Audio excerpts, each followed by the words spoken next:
Cursed Coaches. Gordon the Big Engine has been pulling the Big Express for many years and loves it very much. Lately, however, Gordon had been quite busy and was beginning to feel burnt out. "You need rest," said Sir Topham Hatt to Gordon one morning. "I'd like to send you to Crewe for a while to restore your energy." Gordon wanted to protest, but he knew Sir Topham Hatt was right. "Who will take my coaches?" he asked. "Don't worry, Gordon. We'll find another engine to pull the express while you're gone."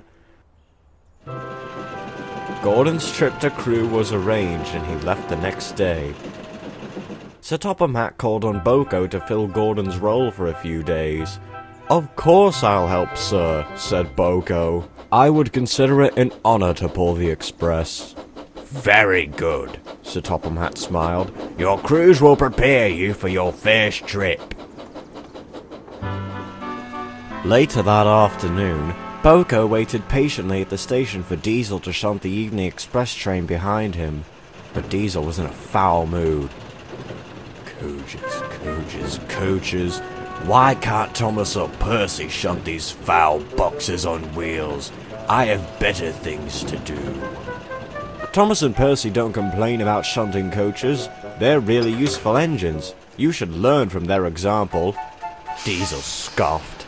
He didn't like the steam engines bossing him about, and he was certainly not going to be told what to do by another Diesel. But instead of arguing, he decided to play a trick on Boko. "Oh, I don't mean any disrespect to the coaches or to Thomas and Percy," Diesel oozed. "I'm only upset because I've heard about these coaches." "What about these coaches?" "I'm afraid for you, Boko. I've heard that these coaches are haunted." Diesel pretended to be scared, but Boko was having none of it. "Don't be daft," Boko laughed. "It's true," Diesel replied. "I heard it from our dear Sir Topham Hatt. These coaches are old, and spirits walk up and down their corridors, screeching into the night."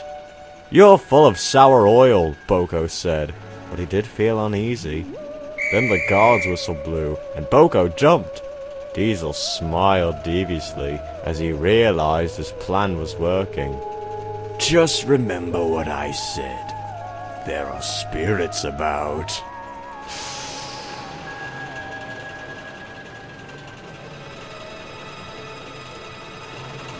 Soon, Boko was out on the main line.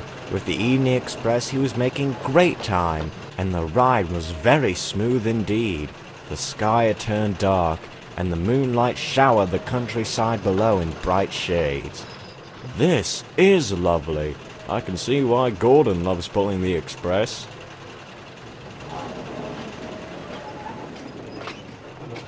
As they approached the top of Gordon's Hill, the driver checked Boko's speed.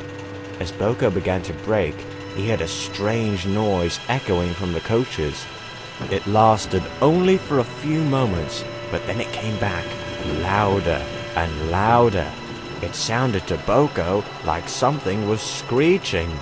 "Screeching!" Boko gasped. "Diesel was right!" And without thinking, Boko let off his brakes and began speeding down the hill. "Slow down, boy! Slow down!" his driver bellowed, but Boko was frantic. The station came into view, and Boko's driver knew that if Boko didn't slow down, there might be a crash. The driver wheeled around and turned the emergency brake on.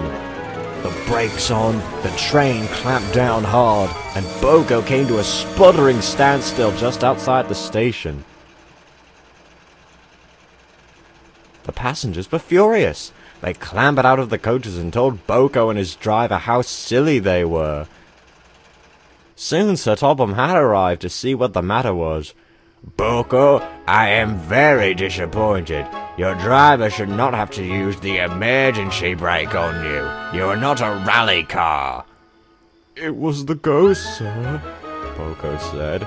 "Ghosts? What ghosts?"